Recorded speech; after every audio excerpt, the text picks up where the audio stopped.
Once upon a time, there was a boy who was destined to be a king. And with his family, he and his little sister were given to these dragons who were supposed to watch these children. And the dragons would sit in a circle, and there was a barrel that they would blow smoke and fire into. And they would put other little kids that they were supposed to watch into this barrel, and they would blow smoke and fire and watch the kids run around in a circle in fear. And naturally, this boy would sit off to his side and protect his sister and keep her laughing so she didn't have to see the smoke and the fire from these dragons as they played throughout the day, knowing that their time was coming, knowing that his sister's time was coming. So one day he could hear one of the dragons laugh and say, you know, I don't think he will ever amount to anything. There's no need to put him in this barrel and blow smoke and fire at him. I don't think he's going to succeed anyways. I think he'll do it on his own. And while this dragon is talking, this boy is listening. And the boy is looking at his sister, and he hears the dragon, and he can listen to them breathe smoke and fire, and watch the other kids run around this barrel as they burnt up and all their dreams diminished and they died.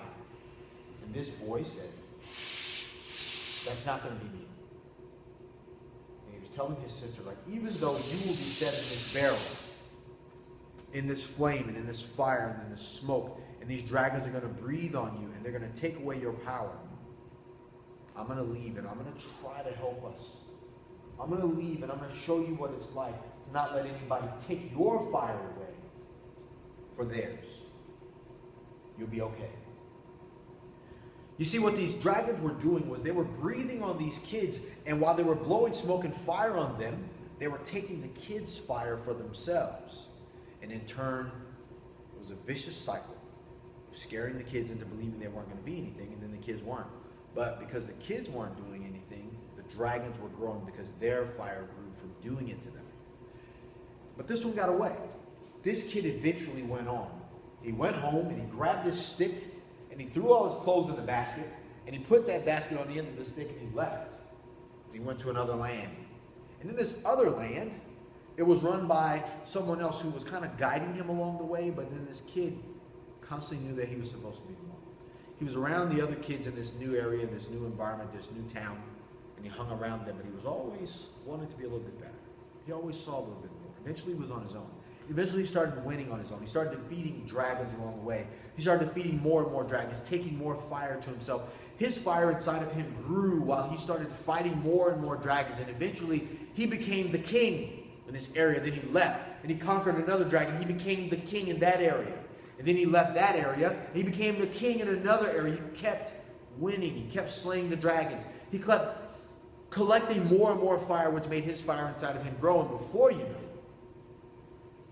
this kid became a champion. This champion became a king. This king began to be an emperor and to be able to show his people how they can build their own fire and not be slayed by the dragon that are telling them that they're going to lose. Now, this story I came up with just now is kind of to illustrate me as a child at 11 years old, sitting on the ground playing with my sister, and my aunts were sitting at the table drinking beer, smoking cigarettes, or coffee, and talking about how I was never going to grow up and be anything. And when I heard them say that, and I knew that they were talking about me, I made a decision. That was the moment I made the decision that I wasn't going to let somebody else's opinions about me affect me and how I felt about me. That I was going to win. That I was going to put in the time and I was going to work. When I left that area, when I left my mom's place in the house, because my mom was working and she would leave me to get babysitted with my aunts, me and my sister at the time, I left. I was 12. I left my mom's house at 12, and I went with my dad around about 13, and I left his house about 14 years old. And I've been on my own ever since. But that time, and I didn't know it then, defined me and all of my life to even meeting you guys today. I made a decision. The dragons weren't going to define me. I was going to be the one who slayed the dragon. I was going to be the one who took the fire and drove and lived my life to the level that I wanted to. And I wanted to kind of express that in a childlike fairy tale story to you, to kind of show you, if you are that child, that kid that was surrounded by dragons, blowing fire, burning other kids' heart and fire and spirit to a crisp, you don't have to listen. You can take your stick like I did and all of your stuff and go to a different land and define who you really are going to be in the future and build your own fire in yourself and become the champion and the king and the leader and the emperor of your world, so you can stoke the fire in your kids or your people that you are called to lead and leave a legacy.